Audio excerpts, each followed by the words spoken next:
عتبہ کہنے لگا ابو جہل سے اور دیگر لوگوں سے کہ بڑی ہو گئی لڑائی، بڑی ہو گئی بحث، اس طرح کرتا ہوں میں جا کے نہ تو محمد ابن عبداللہ صلی اللہ، میں جا کے بات کرتا ہوں حضور سے۔ عتبہ آ گیا، کہنے لگا میں مذاکرات کرتا ہوں۔ سب نے کہا چل تو سیانا آدمی ہے، سمجھدار ہے، چلا جا۔ جا کے نہ تو وہی باتیں جو وہ ہمیشہ کرتے تھے، نبی کریم علیہ السلام سے کہنے لگا ہم سارے آپس میں ہیں، برادری ہے، قبیلہ ہے، ایک شہر ہے، پھر بھی لڑائیاں شروع ہو گئی ہیں۔ جو آپ کا کلمہ پڑھتے ہیں وہ الگ ہو گئے، جو ہمارے معاذ اللہ طریقے پہ ہیں وہ الگ ہیں، تو کوئی بات چیت نہ کر لیں بیٹھ کے۔ تو حضور نے فرمایا کرو نا۔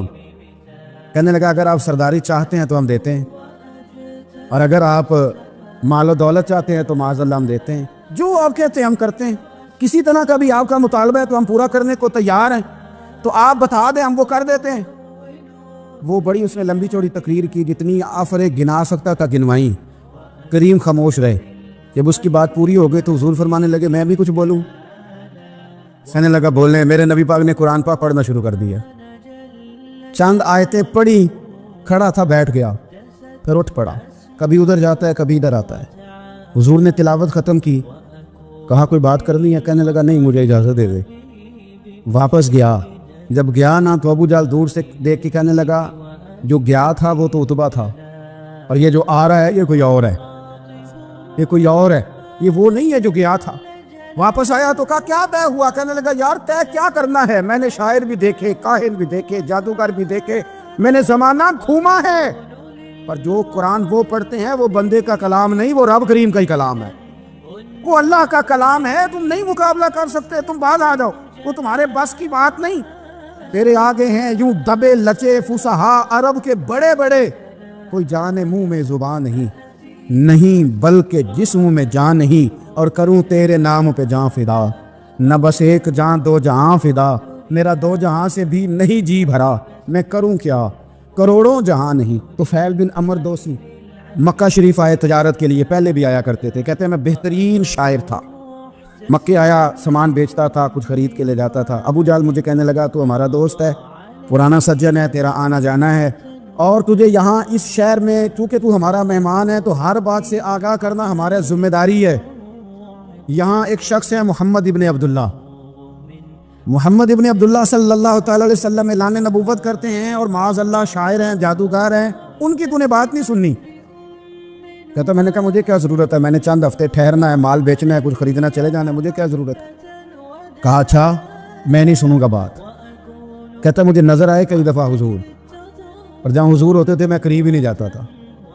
کہتے ہیں ایک دن نا حرم شریف میں سادے سے کپڑے اور پاؤں میں سونے جوتے اور سر پہ یوں امامہ کے جیسے فرشتے بھی جھک جھک کے زیارت کرتے ہیں۔ کہتے ہیں کہ نور بھری کیفیات حضور تشریف لائے، اور تشریف لا کے رسول کائنات علیہ السلام حرم کعبہ کے ساتھ ٹیک لگا کے بیٹھ گئے، سر سے لے کر پاؤں تک تنویر ہی تنویر ہے۔ حضور تشریف فرما ہوئے، قرآن پاک پڑھنے لگے۔ میں جب حضور کے قریب سے گزرتا تھا تو کانوں میں روئی دے کے گزرتا تھا، پر طفیل کہتے ہیں آج نہ تھوڑی سی آواز میرے کانوں میں گئی، قرآن پڑھا محبوب نے۔ اور ویسے بھی کیا کمال ہوگا جب یاسین والے نبی خود یاسین پڑھتے ہوں، جب طٰہٰ والے نبی اپنی زبان سے طٰہٰ کی تلاوت کرتے، وَالضُّحَىٰ وَاللَّيْلِ اِذَا سَجَىٰ جن کے بارے میں آیا جب وہ تلاوت کرتے ہو، الم نشرح لک صدرک جن کے سینے کی تعریف اللہ نے کی، جب وہ ان آیتوں کی تلاوت کرتے ہوں گے تو کیا شان ہوگی۔ جن کو رب کہے وَلَسَوْفَ يُؤْتِيكَ رَبُّكَ فَتَرْضَىٰ حبیب تجھے اتنا دوں گا کہ تو راضی ہو جائے گا۔ تو جب حضور خود یہ آیتیں پڑھتے ہوں گے تو انداز کیا ہوتا ہوگا۔ کہتے ہیں وہ تھوڑی آیتیں سنی پر قربان جائیں میرا تو کو دل ہی بدل گیا۔ میں بڑا بہترین شاعر تھا، لفظوں کے تراشے مجھے خوب آتے تھے، الفاظ کے بامودار سے میں آگاہ تھا، اچھا ادب میں جانتا تھا، پر میں نے کہا یہ کلام، یہ انداز، لو انزلنا ھذا القرآن علی جبل لرأیتہ خاشعا متصدعا من خشیۃ اللہ، یہ انداز پتھروں پہاڑوں پہ جائے تو وہ ریزہ ریزہ ہو جائیں۔ کہتے ہیں تھوڑا سا پڑا قریب نے، اور پھر نظریں جھکائے ہوئے حضور اپنے گھر گئے، سرکار چلے تو میں پیچھے پیچھے، حضور گھر میں چلے گئے تو میں نے دروازے پہ دستک دی، باہر آئے، سلام لی، میں نے کہا محبوبہ وہ جو آپ پڑھ رہے تھے تھوڑا اور نہیں سنا دیتے، تھوڑا اور نہیں تلاوت کر دیتے؟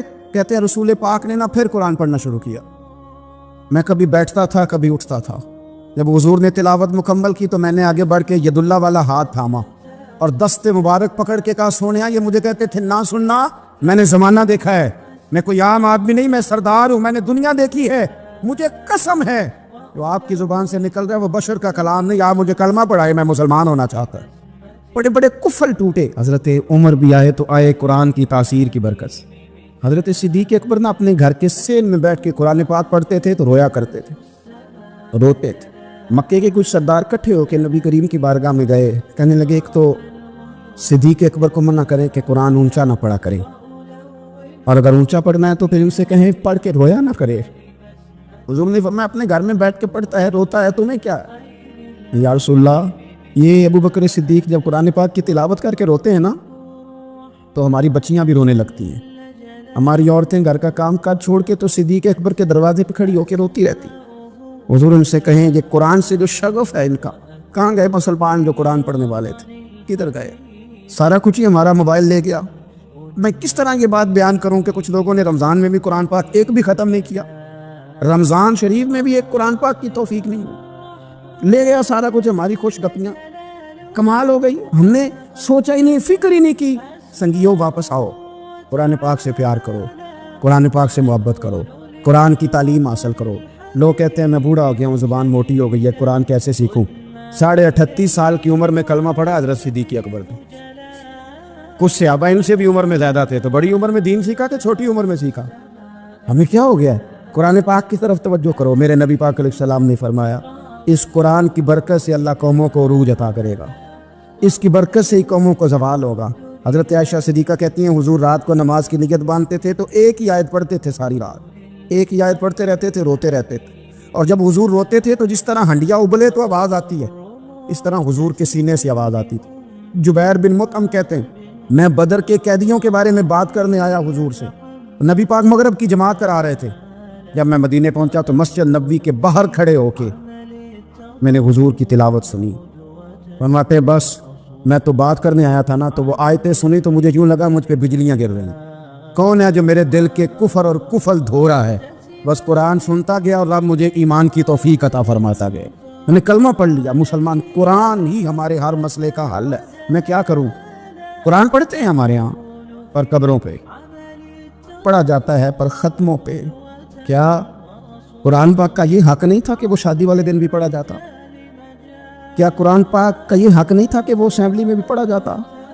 قرآن پاک نہ شکایت کر رہا ہے, شکایت کرتا ہے کہ ان لوگوں نے نا مجھے ختموں پہ پڑھا ہے, اسمبلی میں نہیں پڑھا. وزیر اعظم کے خطاب سے پہلے تلاوت ہوتی ہے تو یہ تلاوت کے بعد یہ اعلان کیوں نہیں کرتے کہ ہم کریں گے وہ جو قرآن کہے گا؟ صدر کے خطاب سے پہلے تلاوت کراتے ہو تو یہ کیوں نہیں کہتے کہ اب ہوگا وہ جو قرآن کہہ رہا ہے؟ اسمبلی کا اجلاس تلاوت قرآن پاک سے شروع کرتے ہو تو یہ بھی تو کہو نا قرآن کے مطابق فیصلے ہوں گے. عدالتوں میں قسمیں اٹھانے کے لیے قرآن رہ گیا ہے, اس پہ ہاتھ رکھ کے کہو جو کہوں گا سچ کہوں گا. آج کے بعد وکیل بھی ہاتھ رکھے نا قرآن پاک پہ, جج بھی ہاتھ رکھے قرآن پاک, گواہ بھی رکھے, ملزم بھی رکھے, اور مدعی بھی بتائے کہ اس نے پرچہ صحیح درج کرایا ہے, اس نے صحیح درج کرایا ہے, نام صحیح لکھوائے ہیں, اور یہ سارے بتائیں جج سے لے کر ملزم تک کہ ہم فیصلہ وہ کریں گے جو قرآن پاک نے ہمیں کہا. صرف قسموں کے لیے رہ گئے. 2 صورتیں پڑھنی نہیں آتی اور تم بیچ میں قرآن پاک کو لا کے قسمیں اٹھاتے ہو. وہ تاجر جو دکان شروع کرنے سے پہلے تلاوت کراتا ہے, کس لیے کراتا ہے؟ کہ میں تجارت قرآن پاک کے مطابق کراؤں گا, اس لیے کراتا ہے. وہ تو کہتا ہے ذرا دکان صحیح چلے, ذرا برکت آ جائے. برکت میری تلاوت کرانے سے نہیں آئے گی, قرآن کے مطابق تجارت کر, پھر زیادہ برکت آئے گی. نبی پاک صلی اللہ تعالیٰ علیہ وسلم کی حدیث اور روایت کرتے ہیں حضرت سلمان فارسی رضی اللہ تعالیٰ عنہ, اور ساتھ ہیں سیدنا بلال حبشی رضی اللہ تعالیٰ. فرماتے ہیں ہم نہ گھر سے نکلے, حضور نے فرمایا ذرا جلدی چلو ایک ضروری کام ہے. فرماتے ہیں بڑی تیزی کے ساتھ آج روٹین سے ہٹ کر محبوب نے تیز تیز قدم مبارک اٹھائے, تیز تیز, اور فرماتے ہیں ایک گلی ہم نے کراس کی, دوسری گلی میں جو پہنچے تو پھٹے پرانے کپڑے, سادی سی بی بی, اور حالت بتاتی تھی کہ بیچاری کسی غریب گھر کی ہے. وہ سڑک پہ کھڑی تھی اور رو رہی تھی. میرے کریم رسول نے فرمایا بلال اسے پوچھو کیا مسئلہ ہے, کیوں روتی ہے؟ تو حضرت سلمان عرض کرتے ہیں میں نے کہا حضور میں پوچھ لیتا ہوں, آپ جائیے, کام بڑا ضروری ہے جو نکلے, میں معلومات کرتا ہوں. تو محبوب نے فرمایا نہیں, اس کے آنسو پوچھنے سے ضروری کوئی کام بھی نہیں, پہلے اس کی داد رسی ہوگی, اس سے پہلے پوچھا جائے گا. روتے نہیں رہتے لوگ گھروں میں, لوگ گزر نہیں جاتے چپ کر کے, کتنے لوگ تڑپتے, کون احساس کرتا. نبی پاک سید عالم صلی اللہ علیہ وسلم رکے اور اس خاتون سے پوچھا کیا بات ہے؟ اس نے کہا کہ بات کوئی بھی نہیں. میرا ایک ہی موٹا سا مسئلہ ہے۔ کہا وہ کیا؟ کہنے لگی میں غریب ہوں، اور غریبی بذات خود بہت بڑا گناہ ہوتی، لوگ بڑا جرم سمجھتے ہیں اس کو بذات خود۔ میں نے شروع میں کہا نا کہ مذہبی سٹیج کی بھی صدارت غریب آدمی نہیں کر سکتا، کیونکہ غریب جو ہوا جہد کول دتھی ہونی انہیں نیڑے بیٹھا ہے نا جی، جہد کول نہیں انہیں تو پیچھے جا کے بیٹھا ہے، تے اس کو کہڑا دتھی ہے۔ اس سٹیج پہ بھی غریب آدمی کی صدارت نہیں ممکن ہو ہی نہیں سکتا۔ میرے رسول پاک سید عالم صلی اللہ تعالی علیہ وآلہ وسلم نے فرمایا پہلے اسے پوچھو کیا مسئلہ ہے۔ وہ کہنے لگی میں غریب ہوں، بوڑھی ہو گئی ہوں، ساری زندگی غلامی میں گزاری ہے، تیل لینے آئی تھی 5 دینار کا، بوتل میں تیل بھروایا ہے، اور اب بوڑھی ہوں نا تو کمر درد کرتی ہے، پیر پیچھے موڑا ہے تو میں گری ہوں، تیل زمین پی گئی ہے، اب زمین تو واپس نہیں کرتی، لیکن واپس جاؤں گی تو ایک یہودی عورت کی ملازمہ ہوں، وہ درے سے مارے گی، کھال ادھیڑ دے گی، میں بڑی پریشان ہوں، اب نہیں مار کھائی جاتی، ہڈیاں بوڑھی ہیں، قربان جاؤں۔ حضرت بلال کو حضور نے حکم دیا، فرمایا دوڑ کے گھر جا 5 دینار لا۔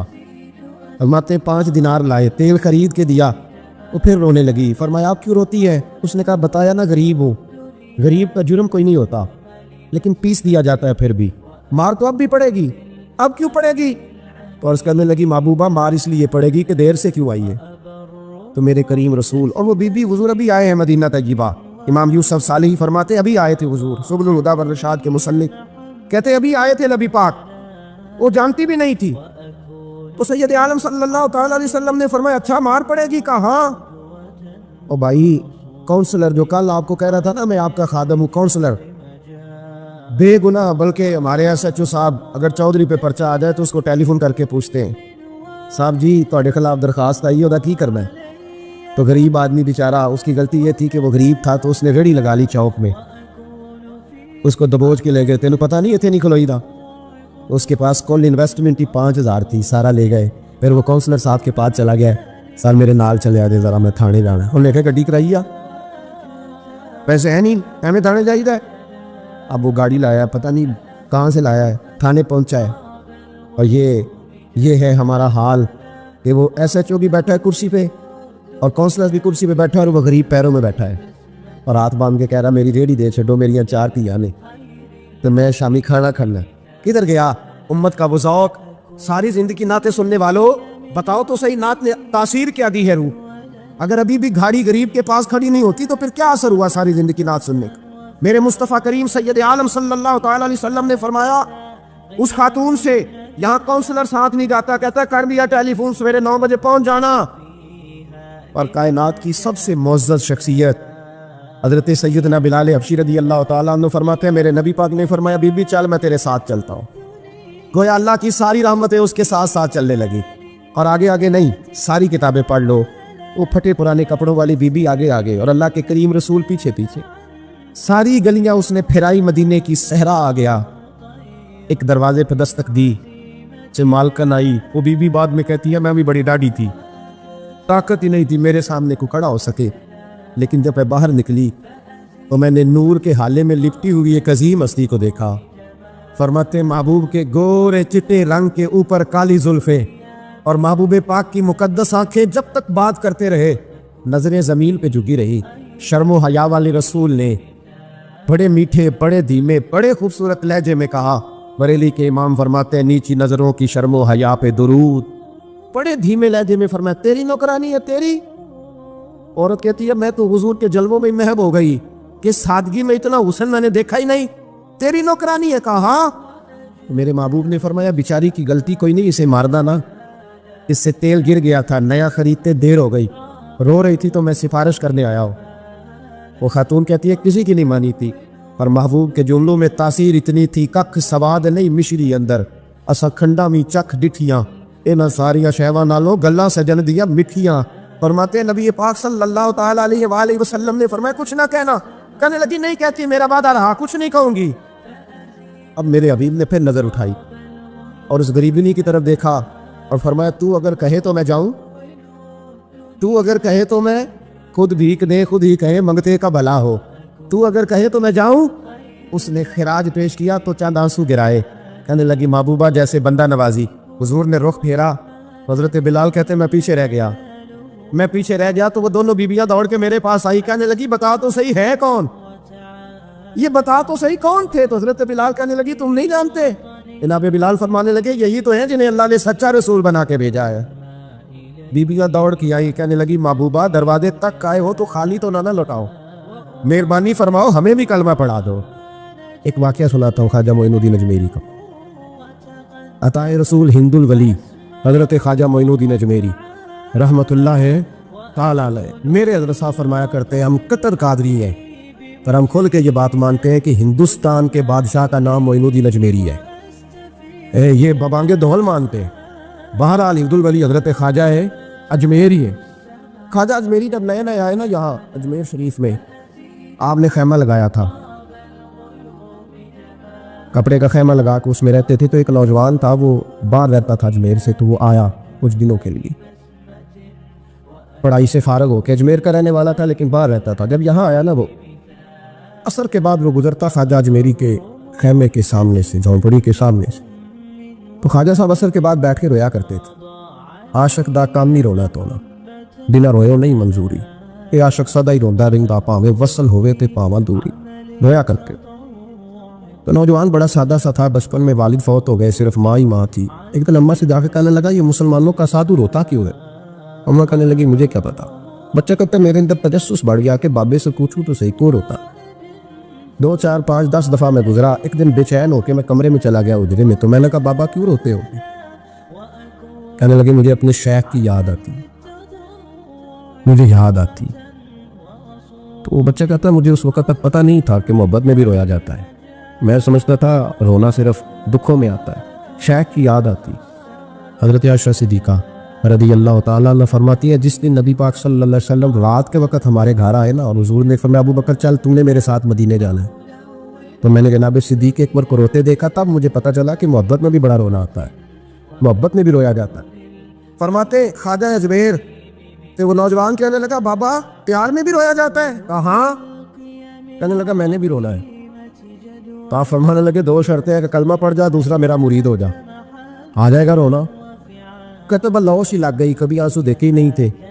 حضرت اجمیری کہتے ہیں اس طرح کر لے۔ کہنے لگا جی میں اپنی اماں سے پوچھ لوں۔ اماں کے پاس گیا تو اماں کہنے لگی بیٹے میں تجھے جانتی ہوں، تیرے دل میں جو بات بچپن سے آ جاتی ہے نا پھر وہ نکلتی کوئی نہیں، تو اس طرح کر لے جس طرح بابا کہتا ہے، اس لیے کہ تو نے پیچھے تو ہٹنا نہیں۔ جا کے مرید ہو گیا، کلمہ پڑھ گیا۔ اب بابا جی کہتے ناشتہ بھی میرے ساتھ کرنا ہے، شام کا کھانا بھی، اور فجر کی سیر میں بھی تو ساتھ جائے گا۔ پریت ہو گئی، پیار بڑھ گیا، پر کٹ گئے، زندگی بابے سے وابستہ ہو گئی۔ اب چند مہینے جب گزر گئے نا پوری لو لگ گئی، تو بابا جی کہنے لگے بیٹے تیری 3 چھٹیاں ہیں، 3 دن تو نے مجھے ملنے نہیں آنا، بالکل 3 دن کے بعد آنا۔ اس نے کہا مسئلہ ہی کوئی نہیں، پرواہ ہی نہیں تھی نا، پتہ ہی نہیں تھا۔ تو وہ چلا گیا گھر، صبح سے شام تک رہا۔ شام کو اماں نے روٹی دی تو 3 روٹیاں کھایا کرتا تھا، اب ایک لقمہ بھی نہ توڑا جائے۔ اماں کہتی بیٹی خیر ہے؟ کہ اماں جی پتہ کوئی نہیں، کوئی اندر کمی ہے کسی چیز کی، کوئی خبر نہیں، پتہ کھلا۔ خواجہ صاحب رحمۃ اللہ تعالیٰ علیہ کا وہ مرید، اماں بار بار پوچھتی لیکن کوئی بات ہو تو بتائے نا، کچھ نہیں اماں کوئی نہیں۔ بڑی مشکل سے شام ہوئی، شفق غائب ہوئی، اندھیرا جو چھایا، ساری دنیا بستر پہ لیٹ گئی، تو اس نے اٹھ کے چھت پہ گھومنا شروع کر دیا۔ بچہ نہ سوئے تو اماں کیسے سوئے؟ اماں بھی چھت پہ آئی، کہا بیٹے کیا بات ہے؟ کہا اماں پتہ کوئی نہیں، کوئی میری نیند اڑا کے لے گیا ہے۔ بیٹے تو نے روٹی بھی نہیں کھائی؟ کہا اماں کوئی نہیں پتا، کوئی پتہ نہیں۔ جب 12 بجے کے بعد کا وقت آیا تو پھر ہلکے ہلکے آنسو نکلے، اور جب سحری چمکی تو دھاڑے مار کے رویا۔ بیٹے کیا ہوا؟ لگا اماں میں نے بابا جی کے پاس جانا ہے، اسے کہہ مہربانی کرے، میں نے یہ جدائی میرے بس کا روگ نہیں، اب نہیں میں نہیں رہ سکتا۔ فجر کی نماز پڑھ کے تو اماں گئی، کہنے لگی مہربانی کر اسے بلا، تو بابا جی کہنے لگے اسے کہہ ابھی تو 1 دن گزرا ہے، ابھی تو وقت بڑا پیچھے ہے، ابھی ٹائم ہے۔ بس اگلے دن کی جو شام ہوئی تو ماں کے قدموں میں گر گیا، کہنے لگا خدا کا واسطہ اسے کہو میرا نہیں گزارا ہوتا، اب نہیں، آبادی ہو گیا ہوں، اب اگر اس کی دید کا لشا نہ ملا تو مر جاؤ۔ حضرت اجمیری رحمت اللہ علیہ کے پاس اماں روتی ہوئی آئی، کہنے لگی بابا مجھے نہیں پتا تیرا اس کا رشتہ کیا ہے، میں تو ماں ہوں، اس کے آنسو گرتے ہیں تو میرا کلیجہ پھٹتا ہے، وہ جب روتا ہے تو میری جان نکلتی ہے، مہربانی کر اسے دید کا نشہ دے، میرا بیٹا ہے بلکتا ہے دیکھا نہیں جاتا۔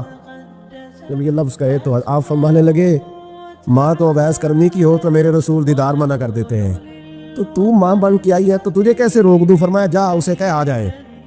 اب وہ وہاں سے نکلا تو دوڑا آیا اور آ کے کھڑا ہوا تو حضرت اجمیری مریدوں کو سبق پڑھا رہے تھے، کتاب کھلی ہوئی، بات ہو رہی تھی مریدوں کے ساتھ گفتگو ہو رہی۔ وہ آ کے کھڑا ہو گیا، ایک نظر یوں اٹھائی تو دروازے، بڑی دیر سے کھڑا، یوں نظر اٹھائی اس کی طرف دیکھا، بس دیکھا ہی تھا کہ وہ دھاڑے مار کے رونے لگا۔ تو حضرت اجمیری نے مسکرا کے ایک جملہ کہا، فرمایا پتہ چل گیا محبت میں بھی رونا آیا کرتا ہے، پتہ چل کے دوڑ کے قدموں میں آیا۔ تو پھر لوگ کہتے ہیں جب وہ آیا نا تو آنسو حضرت اجمیری کے بھی نکل گئے، رو پڑے، آہیں نکلی، رونے لگے، بیلیا رات سویا نہیں نا؟ کہا حضور نہیں۔ فرمایا میں بھی نہیں سویا، تو اگر بیدار تھا تو کل شام روٹی نہیں نہ کھائی؟ حضور نہیں کھائی۔ فرمایا میں نے بھی کوئی نہیں کھائی، یہ محبت دو طرفہ ہوتی ہے، یک طرفہ تھوڑی ہوتی، اگر تو نے نہیں کھائی تو میں نے کب کھائی؟ میرے بھائی، ہمارے مشائخ نے محبت کی زنجیروں میں باندھا مریدوں تو بند گزارے نہیں ہوتے تھے، وقت ہی نہیں گزرتا، صبح اور شام میں وابستہ رہتی تھی، کوئی پابندی نہیں تھی، ان کی طرف سے کوئی جبر نہیں تھا، لیکن یہ غنگ، یہ انداز، یہ ڈھنگ، پھر جو شیخ کی یاد میں رونا سیکھ جاتا تھا نا اس کے لیے مدینے کی یاد میں رونا آسان ہو جاتا۔ اعلیٰ حضرت نے کتاب لکھی ہے الامن والعلا، اس میں آپ فرماتے ہیں جو حضور کی پناہ میں آ جاتا ہے نا وہ بچ جاتا ہے۔ اللہ کرے آپ کو سمجھ آئے میری بات کی، جو حضور کی پناہ میں آ جاتا ہے، وہ جو دنیا دار رہتا ہے، مالدار رہتا ہے، حضور کی پناہ میں نہیں آتا وہ بے سکون رہتا ہے۔ فرماتے ہیں یہاں دنیا میں بھی حضور کی پناہ میں آ جاؤ، آج لے ان کی پناہ۔ اور آج دلیل آپ نے ابن ماجہ کی حدیث لکھی ہے، حضرت تمیم داری حدیث کے راوی ہیں، اعلیٰ حضرت نے لکھی ہے، فرماتے ہیں جو حضور کی پناہ میں آیا بچ گیا۔ دلیل دیتے ہیں، فرمایا انسان جانور بھی آتے تھے تو بچ جاتے۔ حضرت تمیم داری رضی اللہ تعالیٰ عنہ فرماتے ہیں کہ ہم کھڑے تھے، ایک اونٹ دوڑتا ہوا آیا، نبی کریم صلی اللہ علیہ وسلم کے پہلے اس نے قدموں پہ سجدے کیے، صحابہ کہنے لگے تو ہمیں بھی اجازت دیں۔ فرمایا وہ تو بے زبان ہے، اسے تو پتہ کوئی نہیں، پیش نظر ہے وہ نو بہار، سجدے کو دل ہے بے قرار، روکیے سر کو روکیے، یہی تو امتحان ہے۔ فرمایا اسے کیا پتا، تم تو مکلف ہو شریعت کے، تمہیں اجازت نہیں ہے۔ اور اعلیٰ حضرت نے 2 ٹوک لکھا ہے، فرمایا سوائے خدا کے کسی کو تعظیمی سجدہ بھی حرام ہے، کہ نوٹ کر لیں میری بات۔ اور اعلیٰ حضرت نے فتاوی رضویہ میں لکھا ہے کسی قبر پہ جاؤ تو 4 ہاتھ دور کھڑے رہو، اللہ کرے آپ کو سمجھ آئے، کتنے ہاتھ؟ 4 ہاتھ دور کھڑے رہو، سورۃ فاتحہ پڑھو، درود شریف پڑھو، جس قبر پہ گئے ہو ان کی روح کو اصال ثواب کرو، ان کے وسیلے سے دعا مانگو۔ اعلیٰ حضرت فرماتے ہیں قبر کو سجدہ بالاتفاق حرام ہے، طواف قبر کا کرنا بالاتفاق حرام ہے، بوسہ لینے میں اختلاف ہے کہ جائز ہے کہ ناجائز ہے، لیکن بوسے سے بھی چونکہ شک پڑتا ہے تو فرماتے ہیں احمد رضا کی رائے یہ ہے کہ بوسہ لینے سے بھی بچا جائے۔ وہ آ گیا تو اس سے اگلی باتیں کرتا ہے، بس خاموش رہ، باادب رہ اور پیچھے رہ۔ تو حضرت تمیم داری کہتے ہیں یہ حدیث اعلیٰ حضرت نے لکھی ہے الامن والعلا میں، فرماتے ہیں کہ اونٹ نے پہلے سجدہ کیا، قدم چومے، پھر اس نے حضور کے کان میں کوئی بات کہی، روزے دے دوالے نے غلاماں دیاں ٹولیاں، ایک پیا سندا کروڑاں دیاں بولیاں، یعنی اونٹ نے بات کی تو حضور نے وہ بھی سن لی۔ اعلیٰ حضرت کہتے ہیں جو پناہ میں آتا ہے بچ جاتا ہے۔ کہتے ہیں رسول کریم نے نا اونٹ کی پشت پہ ہاتھ پھیرا اور اللہ کے محبوب فرمانے لگے فکر نہ کر، اب تو آ گیا ہے نا تو جیسے تو کہے گا ویسے ہی ہو جائے گا، جیسے تو کہے گا ویسے ہی۔ ابن ماجہ میں موجود ہے، پر میں چونکہ فاضل بریلوی رحمۃ اللہ علیہ کی کتاب سے پیش کر رہا ہوں الامن والعلا سے، تو میں اسی انداز میں پیش کر رہا ہوں جس انداز میں وہاں ہے۔ حضرت تمیم داری کہتے ہیں کہ ہماری سمجھ میں بات کوئی نہ آئی، تھوڑی دیر گزری تو کچھ لوگوں نے ہاتھوں میں رسیاں پکڑی ہیں، خنجر پکڑے ہیں، دوڑے آئے، یا رسول اللہ یہ ہمارا اونٹ ہے۔ حضرت تمیم داری کہتے ہیں میں نے دیکھا کہ جب وہ آ گئے نا خنجر لے کے تو اونٹ حضور کے پیچھے چھپ گیا، آج لے ان کی پناہ، آج مدد مانگ ان سے، وہ حضور کے پیچھے چھپ گیا۔ تو کہتے ہیں کہ نبی کریم صلی اللہ تعالیٰ علیہ وسلم نے فرمایا کیا مسئلہ ہے بھائی؟ یا رسول اللہ ہمارا اونٹ ہے، ذبح کرنے لگے تھے دوڑا ہے۔ تو حضور فرمانے لگے وہ تو تمہاری شکایت کر رہا ہے۔ وہ کہتا ہے یا رسول اللہ میں نے برسوں ان کی نوکری کی، برسوں میں نے بڑی نوکری کی۔ صحیح کہتا ہے یا رسول اللہ؟ ٹھیک کہتا ہے حضور، اب بوڑھا ہو گیا ہوں، تھوڑا زیادہ بوجھ نہیں اٹھا سکتا، تو مجھے ذبح کر کے کھانا چاہتے ہیں، میں مرنا نہیں چاہتا۔ نبی کریم فرمانے لگے اچھے لوگ یہ صلہ دیتے ہیں؟ انہوں نے عرض کی حضور آپ حکم کر دیں، ہم اس کو چھوڑ دیتے ہیں یا رسول اللہ، نہیں ذبح کریں گے، خدمت کریں گے۔ حضور فرمانے لگے نہیں، اب میرے پاس آیا ہے نا، اب میں نے واپس نہیں کرنا، آج ہو گیا ہے، آج لے ان کی پناہ، آج مدد مانگ ان سے، آج ہو گیا یا رسول اللہ پھر رکھ لیں۔ حضور نے فرمایا نہیں بھائی، پیسے بتاؤ کتنے ہیں، یا رسول اللہ نہیں نہیں کچھ نہیں. نبی کریم علیہ السلام نے فرمایا نہیں بتاؤ کتنے, بتاؤ کتنے. انہوں نے کہا حضور ایک دفعہ ریٹ لگایا تھا تو 100 دینار لگا تھا. حضور نے فرمایا بلال دے دو 100 دینار. 100 دینار دے دیا. اعلیٰ حضرت فرماتے ہیں دیکھو ان کی پناہ میں آنے کی برکتیں کتنی ہیں. ان سے کہا تم جاؤ, وہ چلے گئے. حضور نے پشت پہ ہاتھ پھیرا, فرمایا جا تو آزاد ہے. حضرت تمیم داری کہتے ہیں وہ پہلے گیا